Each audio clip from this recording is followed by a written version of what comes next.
Ang inakalang away bata na isinumbong sa resibo. May mas nakababakala palang pinanggagalingan. Dahil ang mga batang tila binahay na raw sa mga kwarto ng isang hotel sa Quezon City, pinagkakakitaan at kinakalakal. Alaman namin na may mga establishment pala dito sa Manila na kailangan kaming bisitahin dahil may mga naabusong bata.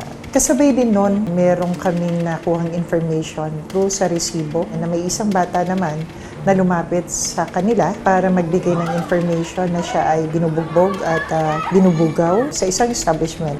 Ayon sa kwento ng minor de edad na siyang sinasaktan sa video, nang tumanggi siyang makipagtalik sa matandang customer, dito na raw siya kinuyog at pinagtulungan ng grupong may hawak daw sa kanila.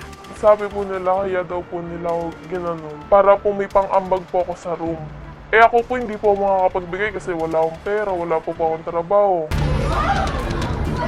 Yung andun na po yung matanda, parang umayaw po ako kasi hindi ko masisikmura yun. Ayoko naman pong umantong sa ganun na bababuyin ko po yung sarili ko para po sa pera.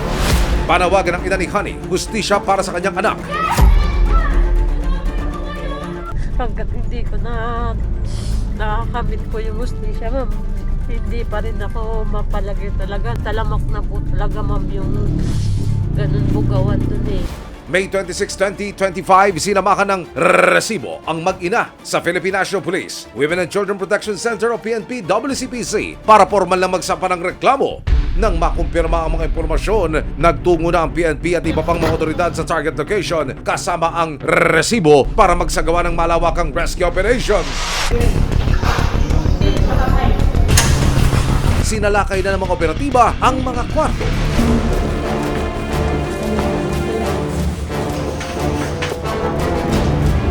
Sasailalim sa medical examinations at intervention process ang 19 na menor de edad na na-rescue mula sa hotel. Nang makausap naman ng PNP ang nagpakilalang manager ng hotel, tila wala nang naisagot si Ma'am. Hindi naman tinatanong ng security. Ay, dito kasi ang transaction sa service. So, nababalibig niyo. Yes.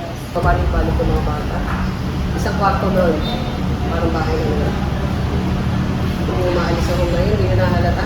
Ilang beses na yung hindi lang ngayon. Kasi yan ay nakarating lang sa amin. Alam ko sila lumapit sa GMA 7. Ibig sabihin, marami na nakakaalam. Agading ipinagputos ng Bureau of Permits and Licensing Division ng Quezon City ang pagpapasara sa hotel. Abangan ang buong kwento sa resibo ngayong linggo 2:45 ng hapon bago mag-FPJ sa GMA.